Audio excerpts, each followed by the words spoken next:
My name's Richard Ussher. I'm the owner here at Cable Bay Adventure Park in Nelson. We're just about 10 minutes north of Nelson, out towards the beautiful Cable Bay. We've got an adventure park here. Our main attraction is the Skywire Flying Fox, which is a giant flying fox which goes 1.6k across the valley and back again, so always good for a thrill. We've also got quad biking, mountain biking, paintball, on-site cafe, so quite a range of different things. We currently employ about 14 people, being our winter season, which is definitely our quietest season. In the middle of summer we employ up to about 26 people, so a range of full-time and part-time people, and then some casuals over summer. The New Zealand domestic market has been quite interesting, just to see who we've had coming through, and to be honest, if you were to stand outside the booking office and take a snapshot, you wouldn't probably realise that the borders were closed. We've had a really multicultural and very diverse range of clients coming through. We've seen some quite distinct markets. We've seen families coming through whose kids have never seen New Zealand before. They're used to going overseas, so it's the first time that they've done New Zealand with their kids, and so sometimes that's been a 30-year gap for some of them. The other big group that we've seen is people who have come to New Zealand to live from overseas, and generally in their holidays they would have gone back overseas to see friends and family, but now that they've been stuck here, they're taking the opportunity to get out and see New Zealand and different places around there. So what it's meant for us is that really we've had to treat the domestic market exactly the same as what we would have treated the international market.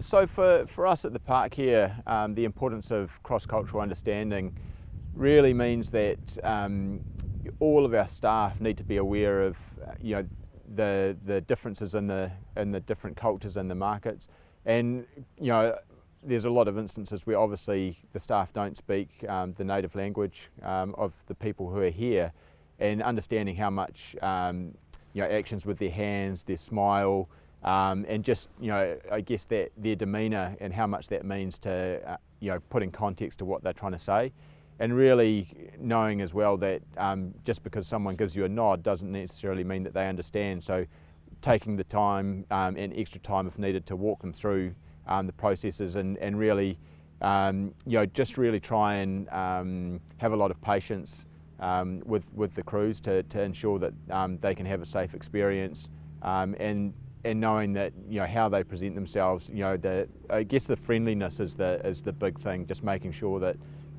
even if there's a bit of frustration between the language barriers, that that they've got a smile on their face, and they're really focused on people having the best time that they can here.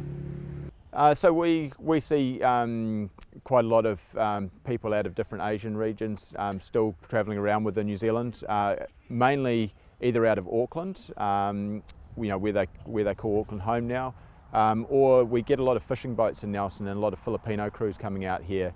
The big one for them is they're obviously at sea for a long time, and then they've got a short time off, and with them stuck being without families for a lot of the time at the moment, we tend to get them out here playing paintball against each other, blowing off a bit of steam. So that's always good, and and it's something really all we become in those situations is a facilitator.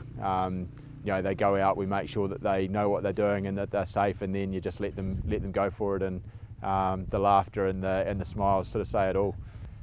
Some of the things that have really worked for us have just been really trying to break down our market, looking at the different experiences that we can offer people, from different regions in New Zealand, and how we can attract them here. We actively advertise in Auckland, Wellington and Christchurch, the major destinations for Nelson, rather than just local. I personally think that once things do start to open up, New Zealand is going to be very, very aspirational destination for people around the world. So South America, North America, Asia, Europe, everywhere. All the people that we talk to in all of those markets are, they can't wait to get back here. So I do think that it's going to be, New Zealand's going to have to work out how they manage potentially quite large influxes of tourists once people get the confidence to travel again. For us here at the park, we're trying to put everything in place for when that happens at the moment. So we've been going through quite a lot of refinement. We're just looking at adding some new activities and just trying to basically do everything we can so that when that does happen, that we're putting our best foot forward.